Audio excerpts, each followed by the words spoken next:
A promising college football player's life dreams shattered as he was falsely accused of rape. His accuser, 19-year-old Nikki Yovino, told police that she went to a party where two football players forced her to have sex in a bathroom. She later admitted that she had sex willingly and was afraid that if she admitted that, another student wouldn't want to date her. Malik St. Hilaire speaks out here exclusively tonight for the first time about the case. But first, Trace Gallagher live in our West Coast newsroom with the backstory here. Hi, Trace.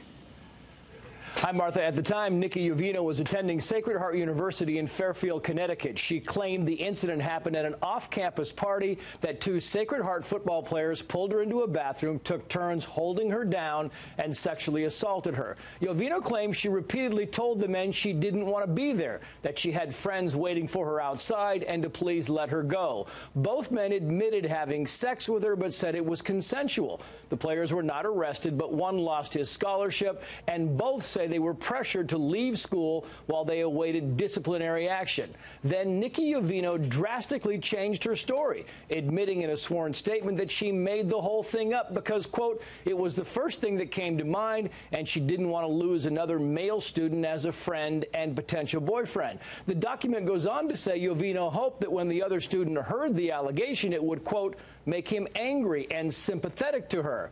Yovino was sentenced to a year in jail for falsely reporting an incident and interfering with police. Malik St. Hilaire, one of the players wrongly accused, says he spent 18 months trying to keep his name out of the news, but finally he felt compelled to appear at the sentencing to talk about the significance of Yovino's actions. Watch. My life has been altered and shaped in ways that nobody here could imagine. I just hope that, she knows what she's done, and the fact that my life will never be the same. Like, I have anxiety, I have, PTSD from this. Yovino made more headlines during her sentencing by appearing to roll her eyes and smirk several times. Her attorney claims she was simply moving her eyes in innocuous ways, adding that she was forced to stand in handcuffs for 30 minutes and couldn't get her hair out of her eyes. He called reports of her bad behavior a manufactured storyline. Martha. Trace, thank you. Joining me now exclusively, Malik St. Hilaire and his attorney, Frank Riccio. Welcome to both of you. Good to have you here. Thank you. So you're a football player. You're at Sacred Heart. In high school, you were a wide receiver, most valuable player, team captain, right? Serious about what you were doing. So you go to college, you go to this off-campus party, and like that, your life has changed. What was your reaction when you heard what she was accusing you of? Well, to be honest, it was crazy. That was the biggest type of accusation somebody can make. The only thing close to that is murder. And that was just to have a sister and a mother and just people that I care about, and somebody to accuse me of that.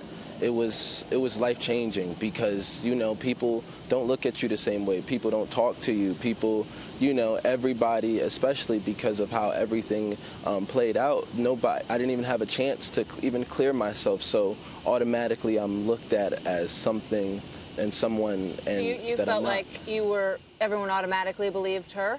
No, not automatic. People that knew me, they knew better. But just people, if you didn't know this story and you just heard of it, all you hear is somebody is accused of that. And because that was the case, it was just really hard to go through things, to be an accusee of that. What did her claim do to your life? Really, it really did a lot. At that moment, I had to leave school. We were suspended from school, weren't allowed to attend classes. And then when trying to get back into school, it was very difficult because we no longer had the aid that we had, scholarships that we had. Did you lose a scholarship? I wasn't on football scholarship at the time because that year I decided, that semester actually, I was trying to transition into communications, but I was on scholarship. I had received scholarships from Harlem Week and from things that I did within the community of New York City. So from that, it was just crazy because I didn't even have an opportunity to gain those things and to transition my life into what I wanted to transition it to. Tell me about the moment that you learned that she had recanted her story, that she was admitting that it didn't happen that way. Well, at that moment, it was a breath of fresh air, a little, because it was like finally she's telling the truth. Like finally she's coming out and saying what really happened, because, you know, but still at that moment, you know, I was still out of school. I was still having difficulty. So even though she may have come out and tell the truth, the damage had already been done. Were you angry?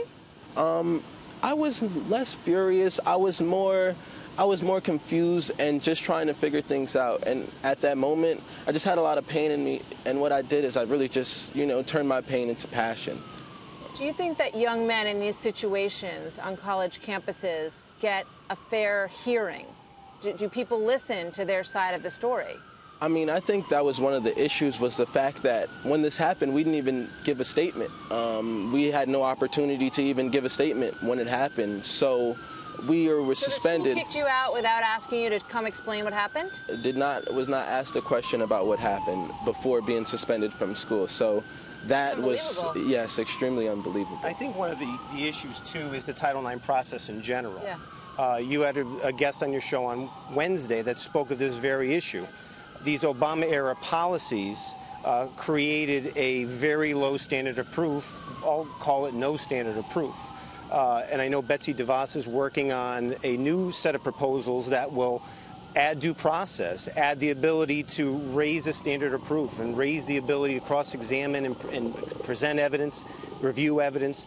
That does not exist in the Title IX concept right now. Yeah, I mean, it's unbelievable that no one asked you or the others your side of the story. You were told to pack up your stuff and leave?